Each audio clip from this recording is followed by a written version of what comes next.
ZEE5 ಇರುವಾಗ ನೀವು ನಿಮ್ಮ ನೆಚ್ಚಿನ ಶೋಗಳನ್ನ ಎಂದಿಗೂ ಮಿಸ್ ಮಾಡಿಕೊಳ್ಳುವುದಿಲ್ಲ. ಅದು ಸಂಪೂರ್ಣ ಉಚಿತವಾಗಿ.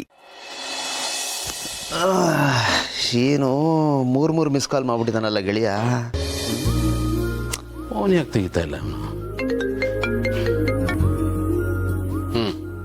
ಹೇಳಪ್ಪ. ಏನೋ ಗೆಳೆಯ, ಮೂರು ಮಿಸ್ ಕಾಲ್ ಇದೆ, ಏನೋ ಸಮಾಚಾರ? ಹೌದಪ್ಪ, ಒಂದ್ಸತಿ ಫೋನ್ ಮಾಡಿದ್ರೆ ತೆಗಿಯಲ್ಲ, ಅದಕ್ಕೆ ಮೂರು ಸತಿ ಮಾಡಿದ್ದೆ. ಎಲ್ಲ ಹಾಳಾಗೋಗಿದೆ. ಸಾರಿ ಕಣ ಗೆಳೆಯ. ಏನೋ ಸಾರಿ? ಎಂತ ಸ್ಪೆಷಲ್ ಡೇ ಇವತ್ತೇ ಆಫೀಸಿಗೆ ಬಂದಿಲ್ವಲ್ಲ? ಅಲ್ವೋ, ರಜಾ ಹಾಕಿದ್ದೀನಿ ಅಂತ ಒಂದ್ ಮಾತು ಹೇಳ್ಬೇಕು ತಾನೆ ನನಗೆ. ಕೂತಿದ್ದು ನಿಂತಿದ್ದಕ್ಕೆಲ್ಲ ಫೋನ್ ಮಾಡಿ ತಲೆ ತಿಂತಾ ಇರ್ತೀಯ, ಇದನ್ನ ಹೇಳ್ಬೇಕು ಅಂತ ಗೊತ್ತಾಗ್ಲಿಲ್ವ ನಿನ್ಗೆ?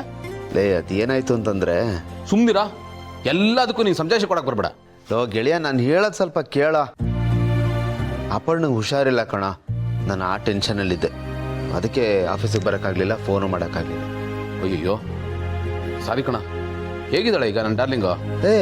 ಆರಾಮಾಗಿದ್ದಾಳೆ, ಅಂದರೆ ಗಾಬರಿ ಪಡೋವಂಥದ್ದೇನಿಲ್ಲ. ಅದೇನಾಯ್ತು ಗೊತ್ತೇನೋ,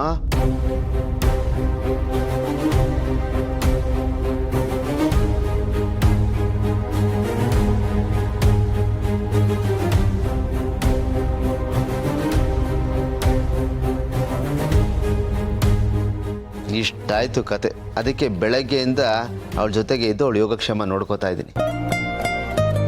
ಗಂಡ ಆದವನೇ ತಾನೇ ಹೆಂಡತಿ ನೋಡ್ಕೋಬೇಕಾಗಿರೋದು. ಅದು ಸರಿ, ಅದೇನೋ ಸ್ಪೆಷಲ್ ಡೇ ಅಂದಲ್ಲ, ಏನೋ ಅದು? ನೀನೇ ಗೆಸ್ ಮಾಡು ನೋಡೋಣ. ಅಯ್ಯೋ, ಈಗ ಗೆಸ್ ಎಲ್ಲ ಮಾಡೋಕ್ಕಾಗಲ್ಲ, ಪ್ಲೀಸ್. ಏನು ಅಂತ ಹೇಳೋ, ತಲೆ ಹುಳ ಬಿಟ್ಕೊಳ್ಳೋ ಸ್ಥಿತಿಲಿ ಇಲ್ಲ ನಾನೀಗ. Mister Anand, ministry of corporate affairs, central government ಇಂದ ನಮ್ಮ ಕಂಪ್ನಿಗೆ ಅವಾರ್ಡ್ ಸಿಕ್ಕಿದೆ ಕಣೋ. ಕಂಗ್ರಾಟ್ಸ್ ಗೆಳೆಯ, ಕಂಗ್ರಾಟ್ಸ್. ಎಂಥ ಒಳ್ಳೆ ವಿಷಯನೋ ಇದು. ಅಪ್ಪ, ಬೆಳಗ್ಗೆಯಿಂದ ತಲೆ ಕೆಟ್ಟೋಗಿತ್ತು, ಈಗ ಸ್ವಲ್ಪ ರಿಫ್ರೆಶ್ ಆಯ್ತು ಕಣ. ಆಕ್ಚುಲಿ ಈ ವಿಷಯನ ಫಸ್ಟ್ ನಾನು ನಿನ್ಗೆ ಹೇಳ್ಬೇಕು ಅಂತಿದ್ದೆ, ಈಗ ನೋಡು ಲಾಸ್ಟಲ್ಲಿ ಹೇಳೋ ಥರ ಆಯ್ತು. ಇರ್ಲಿ ಬಿಡ ಗೆಳೆಯ, ಲಾಸ್ಟಲ್ಲಿ ಹೇಳಿದ್ರೇನಂತ, ನಮ್ಮ ಕಂಪನಿ ಫಸ್ಟ್ ಬಂತಲ್ಲ, ಐ ಮೀನ್ ನಮ್ಮ ಕಂಪನಿಗೆ ಅವಾರ್ಡ್ ಬಂತಲ್ಲ, ಅದೇ ಖುಷಿ. Once again congrats. ಆಮೇಲೆ ನನ್ನ ಕಡೆಯಿಂದನೂ ನಿನ್ಗೊಂದು ಎಕ್ಸೈಟಿಂಗ್ ವಿಷಯ ಇದೆ ಕಣ, ಕೇಳಿದ್ರೆ ಫುಲ್ ಖುಷಿ ಬಿದ್ದುಬಿಡ್ತೀಯಾ. ತಂದೆ ಆಗ್ತಾ ಇದೆಯೇನೋ? ಇರೋ ಎರಡನ್ನು ಮೇಂಟೈನ್ ಮಾಡೋದೇ ಕಷ್ಟ, ಈಗ ಮತ್ತೆ ತಂದೆ ಆಗ್ಬೇಕಾ ನಾನು? ಹೇಳೋವರೆಗೂ ಸ್ವಲ್ಪ ಸಮಾಧಾನ ಕೇಳ. 3 ತಿಂಗಳು ಹುಡ್ದವ್ ನಂಗೆ ಆಡ್ತೀಯ ಅಂತ ನನಗೆ ಹೇಳ್ತೀಯ. ಆ್ಯಕ್ಚುಲಿ ಮಗನೇ, ನೀನು 1.5 ತಿಂಗಳು ಹುಟ್ಟಿರೋದು. 1.5 ತಿಂಗಳಿಗೆಲ್ಲ ಯಾರೋ ಹುಡ್ತಾರೆ? 3 ತಿಂಗಳು ಹುಟ್ಬಿಡ್ತಾರಾ? ಏನೋ ಫೋನಲ್ಲ ಗಂದೆ. ಸರಿ, ವಿಷಯ ಏನು ಅಂತ ಹೇಳ್ತೀನಿ ಕೇಳು. ಆಫೀಸಿಂದ ಜಯದೇವ್ ಕಾಲ್ ಮಾಡಿದ್ನಪ್ಪ. ಏನಂತ? ಅದೇ ಬಿನ್ನಣಗಿತ್ತಿ ದಿಯಾ ಇದ್ದಾಳಲ್ಲ, ಅವಳು ಇವನಿಗಾಗ ಫೋನ್ ಮಾಡಿ ಟಾರ್ಚರ್ ಕೊಡ್ತಾ ಇದ್ದಾಳಂತೆ, ತಲೆ ತಿಂತಾ ಇದ್ದಾಳಂತೆ. ಅದಕ್ಕೆ ಹೇಗಾದರೂ ಮಾಡಿ ಇವಳನ್ನ ಅವ್ರ ಅಪ್ಪನ ಹತ್ರ ಪಾರ್ಸಲ್ ಮಾಡಿಬಿಡಿ ಅಂತ ನನ್ನ ಕೇಳ್ಕೊಂಡ. ಆಮೇಲೆ ಯಾವುದೇ ಕಾರಣಕ್ಕೂ ಈ ವಿಷಯನ ಅಣ್ಣಂಗೆ ಹೇಳಬೇಡಿ, ನೀವೇ ಮೇಂಟೈನ್ ಮಾಡಿ ಅಂತ ಕೇಳ್ಕೊಂಡಪ್ಪ. ನನಗೆ ಒಂಥರ ಖುಷಿ ಆಯ್ತು ಕಣೋ. ಎಲ್ಲಿ ದಾರಿ ತಪ್ಪೋಗ್ಬಿಡ್ತಾನೋ ಅಂತ ಭಯ ಬಿದ್ದಿದ್ವಲ್ಲ, ಪರವಾಗಿಲ್ಲ, ಈಗ ನಮ್ಮ ದಾರಿಗೆ ಬರ್ತಾ ಇದ್ದಾನೆ. ಒಳ್ಳೆ ವಿಷಯನೇ ಅಲ್ವಾ ಇದು? ಇದು ಹೆಂಗಿದೆ ಅಂದರೆ ಒಂಥರ ದುರ್ಯೋಧನ ಧರ್ಮರಾಯ ತಂಗಿದೆ, ಏನಂತೀಯ? ನನಗೂ ಅವನು ನಿಧಾನವಾಗಿ ಬದಲಾಗ್ತಾ ಇದ್ದಾನೆ ಅಂತ ಅನ್ನಿಸ್ತಾ ಇದೆ. ಮತ್ತೆ ಇದೇ ಖುಷಿಗೆ ಎಣ್ಣೆ ಪಾರ್ಟಿ ಏನಿಲ್ವಾ? ಏನೋ ಬರೀ ಪಾರ್ಟಿ ಅಂತ ಕೇಳ್ತೀಯ, ಗ್ರ್ಯಾಂಡ್ ಪಾರ್ಟಿ ಮಾಡೋಣ ಬರೋ. ಎಣ್ಣೆ ಹೊಳೆನೇ ಹರಿಸ್ಬೋಣ, ಏನಂತೀಯ? ನನ್ನ ಬಾಯಲ್ಲಿತ್ತು, ನೀನು ಹೇಳಿದೆ ಅಷ್ಟೇ, ಖಂಡಿತ ಬರ. ಅದಂಗೆ ಕಣೋ ಗೆಳೆಯ, ನನ್ನ ಮನ್ಸಿಗೆ ಏನು ಬರುತ್ತೋ ನಿನ್ನ ಮನ್ಸಿಗೆ ಬರುತ್ತೆ, ನಿನ್ನ ಮನ್ಸಿಗೆ ಬಂದಿದ್ದು ನನ್ನ ಮನ್ಸಿಗೆ ಬರುತ್ತೆ. ನಮ್ಮಿಬ್ಬರ ಮಧ್ಯೆ ಟೆಲಿಪತಿ ಅಷ್ಟು ಚೆನ್ನಾಗಿ ವರ್ಕ್ ಆಗುತ್ತೆ ಕಣೋ. ಅದಕ್ಕೆ ನನ್ನ ಆಪ್ತ ಮಿತ್ರ ಅಂತ ಕರೆಯೋದು.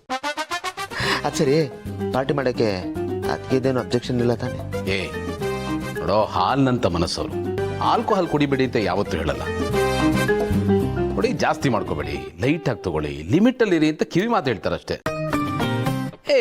She is a wonderful wife ಕಣೋ, ಡೆಮಾಕ್ರಾಟಿಕ್ ಕಣೋ ನನ್ನ ವೈಫು, ನಿಂತರ ಅಲ್ಲ. ಅದು ನಿಜ ಅನ್ನು, ಪುಣ್ಯವಂತ ನೀನು. ಎಲ್ಲ ಹೆಣ್ತಿರು ಅದಕ್ಕೆ ತರನೇ ಇದ್ಬಿಟ್ರೆ ಪ್ರಪಂಚ ಸ್ವರ್ಗ ಆಗ್ಬಿಡುತ್ತೆ ಕಣ. 100%. ಸರಿ, ಅಪರ್ಣನ ಕರ್ಕೊಂಡು ಬಂದ್ಬಿಡು. ಅಲ್ಲ ಗೆಳೆಯ, ಈಗಷ್ಟೇ ಹೇಳಿದೆ ನನಗೆ ಹುಷಾರಿಲ್ಲ ಅಂತ, ಕರ್ಕೊಂಬ ಅಂತಿದ್ಯಲ್ಲ. ಅಯ್ಯೋ, ಸರಿ, ಓಕೆ, ಅವಳಿಗೆ ನಾನು ಹೇಳಿದೆ ಅಂತ ಹೇಳಿ ನೀನು ಪರ್ಮಿಷನ್ ತೊಗೊಂಡು ಬಾ. ಓಕೆ ಗೆಳೆಯ. ಆಮೇಲೆ 1 ನಿಮಿಷ ಬೇಡ, ಇಲ್ಲಿಗೆ ಬರೋದು, ಏನೋ ಮಿಕ್ಸ್ ಮಾಡೋದು, ಭೂಮಿಕಾ ಕುಡ್ಸೋದು, ಈ ಕಲಬೆರಕೆ ವ್ಯವಹಾರನೆಲ್ಲ ಇಟ್ಕೊಂಡ್ರೆ ಮಾತ್ರ ಚೆನ್ನಾಗಿರಲ್ಲ. ಈಗಲೇ ಹೇಳ್ಬಿಡ್ತೀನಿ. ಓಕೆ ಓಕೆ, ಸರಿ, ಬೇಗ ಬಾ, ಕಾಯ್ತಾ ಇರ್ತೀನಿ. ಓಕೆ, ಬರ್ತೀನಿ ಗೆಳೆಯ, ಈಗಲೇ ಬರ್ತೀನಿ, ಎಲ್ಲ ರೆಡಿ ಮಾಡ್ಬಿಡು. ಓಕೆ, ಬಾಯ್. ಈಗ ಅಲ್ಲಿಗೆ ಹೋಗೋಕ್ಕೆ ಇವಳ ಹತ್ರ ಪರ್ಮಿಷನ್ ತಗೋಬೇಕು ಅಂದರೆ ಮಂಗಳಾರತಿ ಎತ್ತಾಳೆ. ಇಟ್ಸ್ ಓಕೆ, ಎಣ್ಣೆಗೋಸ್ಕರ ಮಂಗಳಾರತಿ ಮಾಡಿಸ್ಕೊಳ್ಳೋದ್ರಲ್ಲೂ ಒಂಥರ ಮಜಾ ಇದೆ. ಚಿನ್ನ ಅಪರ್ಣ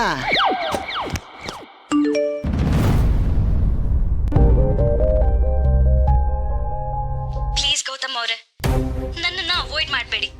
ನಾನು ನಿಮ್ಮ ಹತ್ರ ಒಂದು ತುಂಬಾನೇ ಇಂಪಾರ್ಟೆಂಟ್ ವಿಷಯ ಮಾತಾಡ್ಬೇಕು. ಈ ವಿಷಯನ ನಮ್ಮಕ್ಕ ನಿಮಗೆ ಹೇಳಬೇಕು ಅಂತಿದ್ಲು, ಆದ್ರೆ ಆಗಿರ್ಲಿಲ್ಲ. ಈಗ ಅದನ್ನ ನಾನು ನಿಮಗೆ ಹೇಳಲೇಬೇಕು. ಆ ಸತ್ಯ ನಿಮಗೆ ಗೊತ್ತಾಗ್ಲೇಬೇಕು. ಪ್ಲೀಸ್ ಒಂದೇ ಒಂದ್ಸರ್ತಿ ನನಗೆ ಸಿಗಿ. ನಾನು ನಿಮ್ಮನ್ನ ಮೀಟ್ ಮಾಡೋದಕ್ಕೆ ಅವಕಾಶ ಮಾಡಿಕೊಡಿ. ನಿಮ್ಮ ಹತ್ರ ಮಾತಾಡೋದು ತುಂಬಾನೇ ಇದೆ. ಪ್ಲೀಸ್. ಬೆನ್ ಬಿಡೋ ಕಾಣಲ್ವಲ್ಲ, ನಂಬರ್ನ ಬ್ಲಾಕ್ ಮಾಡಿದ್ರೆ ಒಳ್ಳೇದು.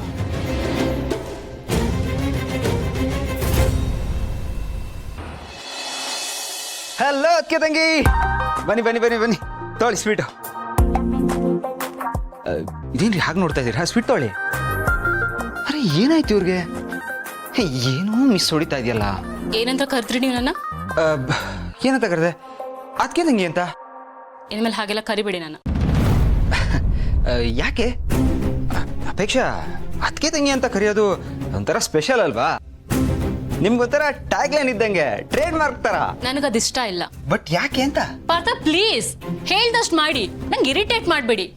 ಕರಿಬೇಡಿ ಅಂತ ಹೇಳದ್ನಲ್ಲ.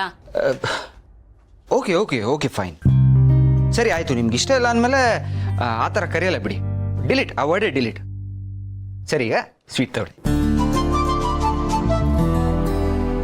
ಅರೆ ಕರಿಯಲ್ಲ ಅಂತ ಹೇಳಿದ್ನಲ್ಲ, ಆ ಕೋಪದ ಹ್ಯಾಂಗೋರಿಂದ ಹೊರಗಡೆ ಬನ್ನಿ, ಅದು ಮುಗ್ದೋಯ್ತು. ಈಗ ಸ್ವೀಟ್ ತಗೊಂಡು ನಿಮ್ಮ ಬಾಯಿನ ಮೈಂಡ್ನ ಎರಡು ಸ್ವೀಟ್ ಮಾಡ್ಕೊಡಿ, ತಗೊಳ್ಳಿ ಪ್ಲೀಸ್. ಸ್ವೀಟ್ ಯಾಕಂತ ಹೇಳಿಲ್ಲ? ಅದು ಒಂದು ಗ್ರೇಟ್ ನ್ಯೂಸ್ ಇದೆ. ಅಂದರೆ ನಮ್ಮ ಕಂಪ್ನಿ ಇದೆಯಲ್ಲ, ದಿವಾನ್ ಗ್ರೂಪ್ ಆಫ್ ಕಂಪ್ನೀಸ್, ಅದಕ್ಕೆ ಸೆಂಟ್ರಲ್ ಗೌರ್ಮೆಂಟ್ ಕಡೆಯಿಂದ ಅವಾರ್ಡ್ ಬಂದಿದೆ. ಕಂಪ್ನಿ ಆಫ್ ದ ಡೆಕೇಡ್ ಅಂತ ಅಪ್ರಿಸಿಯೇಷನ್ ಸಿಕ್ಕಿದೆ. ಐ ಮೀನ್ ಎಷ್ಟು ಗ್ರೇಟ್ ನ್ಯೂಸ್ ಅಲ್ವಾ? ಒಂಥರ ಪ್ರೌಡ್ ಮೂಮೆಂಟ್ ಗೊತ್ತಾಯಿತು, ಅದಕ್ಕೆ ಸ್ವೀಟ್ ತಗೊಂಬಂದೆ. ಓ ಅದಕ್ಕ? ರೀ ಏನ್ರಿ ಇದು ನಿಮ್ಮ ರಿಯಾಕ್ಷನ್ ಇಷ್ಟು ಡಲ್ ಆಗಿದೆ? ಐ ಮೀನ್ ಇಷ್ಟು ಎಕ್ಸೈಟಿಂಗ್ ಆಗಿರೋ ನ್ಯೂಸ್ ಹೇಳಿದ್ರು ನಿಮ್ಮ ಮುಖದಲ್ಲಿ ಏನು ಎಕ್ಸೈಟ್ಮೆಂಟೇ ಕಾಣಿಸ್ತಾ ಇಲ್ಲ. ನಿಮ್ಮ ರಿಯಾಕ್ಷನ್ ಹೆಂಗಿತ್ತು ಗೊತ್ತಾ? ಇಷ್ಟೇನಾ ಅನ್ನೋ ಥರ ಇತ್ತು. ಇನ್ ಹೇಗಿರ್ಬೇಕು? ಅಲ್ಲ, ಈ ಅವಾರ್ಡ್ ಏನಾದರೂ ನಿಮ್ಮಿಂದ ಬಂದಿದ್ಯಾ? ಇಲ್ಲ ಅಲ್ವಾ? ಈ ಸಕ್ಸಸ್ ಸ್ಟೋರಿನಲ್ಲಿ ಹೀರೋ ನೀವಾ? ಅಲ್ಲ. ಅಂದಮೇಲೆ ನಾನು ಯಾಕೆ ಸೆಲೆಬ್ರೇಟ್ ಮಾಡಬೇಕು, ಇಷ್ಟೊಂದು ಖುಷಿ ಪಡಬೇಕು? ಇದೇನ್ರಿ ಹೀಗೆ ಹೇಳ್ತಾ ಇದ್ದೀರಾ? ಇದು ನಮ್ಮ ಕಂಪ್ನಿ. ನನಗೇನು ಹಾಗೆ ಅನಿಸ್ತಾ ಇಲ್ಲ. ಭಾವನೆ ಎಲ್ಲ ಕಡೆ ಹೀರೋ, ನೀವೇನಿದ್ರು ಸೈಡ್ ರೋಲ್ ಅಷ್ಟೇ. ಈ ನೇಮು ಫೇಮು ಎಲ್ಲ ಭಾವಂಗೆ ಹೋಗ್ತಾ ಇರುತ್ತೆ. ನೀವು ಸೈಡ್ ವಿಂಗ್ನಲ್ಲಿ ನಿಂತ್ಕೊಂಡು ಚಪ್ಪಾಳೆ ತಟ್ತಾ ಇರಬೇಕು ಅಷ್ಟೇ. ನೀವು ಯಾವಾಗ ರೋಲ್ ಮಾಡೆಲ್ ಆಗ್ತೀರಾ? ನಿಮ್ಮದು ಅಂತ ನೀವು ಒಂದು ಐಡೆಂಟಿಟಿ ಕ್ರಿಯೇಟ್ ಮಾಡಬೇಕು ಅಂತ ನಿಮ್ಗೆ ಅನ್ಸಲ್ವಾ? ಕೊನೆವರೆಗೂ ಹೀಗೆ ಅಣ್ಣನ ನೆರಳಲ್ಲೇ ಇದ್ಬಿಡ್ತೀರಾ? ನೀವೀಗಲೂ ನಿಮ್ಮ ಜೇಬಲ್ಲಿ ಅಣ್ಣನ ವಿಸಿಟಿಂಗ್ ಕಾರ್ಡ್ ಇಟ್ಕೊಂಡು ಓಡಾಡ್ತಾ ಇದ್ದೀರಾ. ಬರೀ ವಿಸಿಟಿಂಗ್ ಕಾರ್ಡ್ ಮಾತ್ರ ಅಲ್ಲ, ಐಡೆಂಟಿಟಿ ಕಾರ್ಡ್ ಕೂಡ ಅವ್ರದ್ದೇನೆ. ನಿಮ್ಮದೇ ಅಂತ ನೀವೇನಾದರೂ ಮಾಡಿದ ದಿನ ನಾನು ಇದೇ ಥರ ಖುಷಿ ಪಡ್ತೀನಿ, ಎಲ್ರಿಗೂ ಸ್ವೀಟ್ ಹಂಚ್ಕೊಂಡು ಓಡಾಡ್ತೀನಿ. ಈ ಸ್ವೀಟ್ ಯಾಕೋ ಸ್ವಲ್ಪ ಕಹಿ ಆಗೋ ಥರ ಇದೆ, ನನ್ಗೆ ಅರ್ಧ ಸಾಕು. ZEE5 ಆಪ್ ಡೌನ್ಲೋಡ್ ಮಾಡಿ ಎಲ್ಲಾ ಸಂಚಿಕೆಗಳನ್ನು ಸಂಪೂರ್ಣ ಉಚಿತವಾಗಿ ನೋಡಿ.